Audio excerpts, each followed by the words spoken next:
1.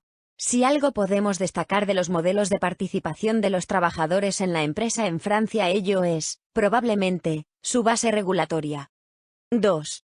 Subrayar esta realidad puede parecer innecesario para algunos expertos de otros países, pero no lo es para nuestro caso.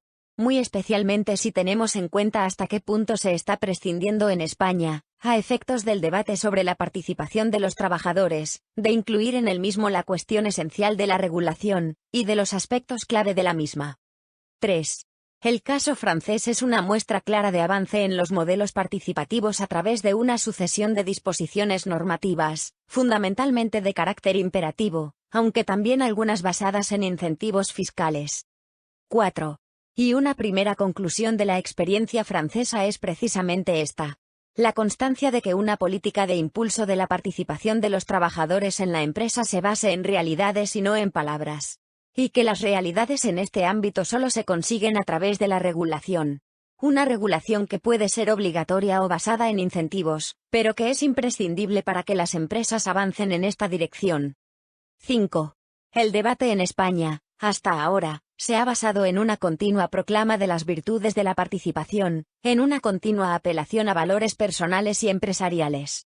Incluso en ocasiones se transmite que no es bueno imponer a las empresas unas u otras medidas de participación de los trabajadores. Esta es la mejor receta para no conseguir absolutamente nada. 6. La realidad es que, salvo excepciones, las empresas se mantienen una tensión constante hacia la maximización a medio plazo del beneficio y del poder del accionista. Difícilmente los empresarios adoptan por sí mismos decisiones que les obliguen a repartir el beneficio y el poder. El resorte del beneficio anula sistemáticamente cualquier medida que se oponga o que dificulte la consecución del mismo. 7. De ahí que sí, desde el ámbito público, se quiere introducir cambios significativos en la realidad o en el comportamiento empresarial, sea imprescindible contrarrestar el arrastre del beneficio como objetivo básico de la empresa. 8. El primer ámbito regulatorio con capacidad de incidencia sobre la participación de los trabajadores es el establecimiento de incentivos. A través de ellos es posible convertir en rentables para el empresario actuaciones que de otra forma no lo serían. Y este es el objetivo precisamente de los incentivos fiscales destinados a impulsar la participación. 9.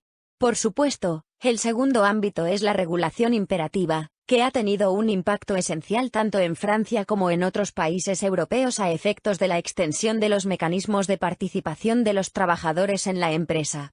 Como referencia directa, podemos citar la imposición a las grandes empresas, tanto en Francia como en Alemania y otros países, del sistema de participación cualificada de los trabajadores en los órganos de control de las grandes empresas, que conocemos como cogestión.